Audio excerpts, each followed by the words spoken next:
My family and I live in Arizona, and we occasionally visit our Navajo family in Albuquerque, New Mexico. We left early to get there by noon or less. It is a very long and boring trip there, but we get there before noon and we have time to mess around and talk with our extended family.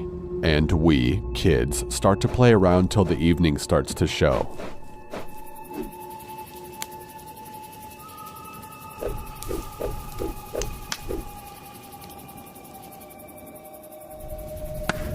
The house is too small for everyone to fit and sleep in. Some of the kids have to sleep in the trailer and truck camper, but 2 of my cousins and I had the amazing luck of sleeping in the old, slightly torn tent.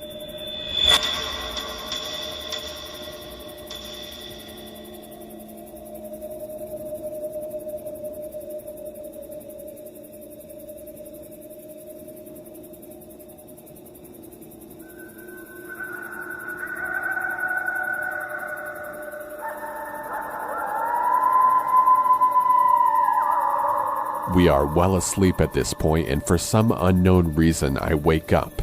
Of course, I'm still tired and rubbing my eyes while yawning, meaning I wasn't well aware of my surroundings.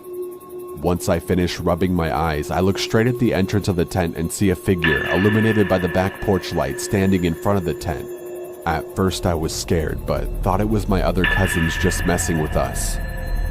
As this person was still standing outside our tent looking at us, I turned to one of my older cousins who was 2 years older than me to wake him up and tell him that someone was standing outside of our tent. He tries to brush me off, but I persist and he turns to me and asks me what I wanted. I tell him to look at the entrance of the tent, and he does. I've never seen someone go from the brink of sleep to sheer panic and alertness in their eyes that fast before. He looks at me with this panicked face and tells me to be quiet. He whispers to me that it's a skinwalker and that we need to be quiet again. We lay there for the longest time, and from my memory it was at least an hour or more. We were just about to go back to sleep because it hadn't done anything. Then it started to move around the tent.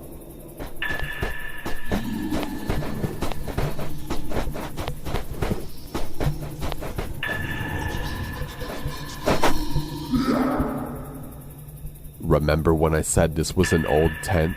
Yeah, it had some holes in it.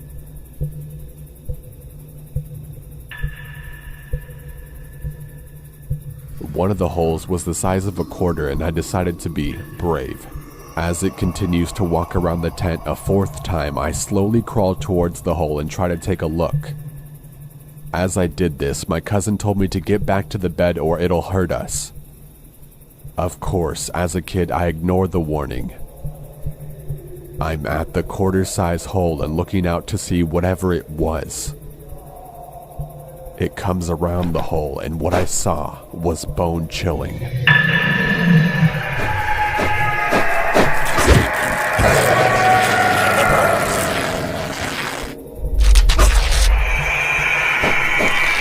I bolt back and hide under my sleeping bag while my cousin does the same. This thing decided to stop moving and start looking at us again.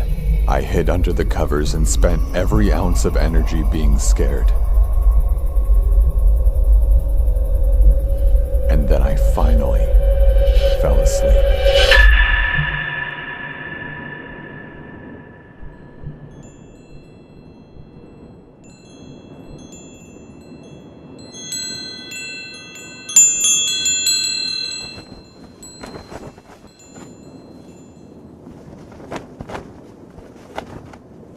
I woke up early, maybe around 5, and I decided to look around the tent to see if there was anything there. I see footprints, bare footprints that send shivers throughout my body. I saw the footprints move around the tent. This hit me hard because I was now realizing it wasn't a dream. As I further investigate the footprints, I noticed that it went off track. It went off to the rocky hills nearby where we were staying at. I followed the track to the hills about a football field away from the house.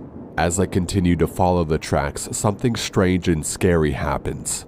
It goes from 2 footprints walking for a while to footprints and handprints in the dirt starting to form. I found that kinda strange because no person would do that out here. As I followed the tracks further into the hills, the hands and feet started to get smaller and smaller. It then subtly changed into coyote paw prints.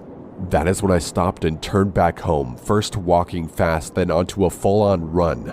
When I got back, I sat down on the back porch for a while and thought about telling my family, but I didn't think that they would believe me. In the end, I didn't tell anyone, even the cousin I woke up in the middle of the night. Well, that's my story. I urge you guys to not go into the Navajo reservation to go looking for them. You will bite off more than you can chew. We, my people, take these beings very seriously and do our best to not talk about them. Even though I broke this code, I just thought to warn you guys about them. Whoever is listening are the first people to hear this story. I had a few more stories to tell, but this is by far the scariest one I had.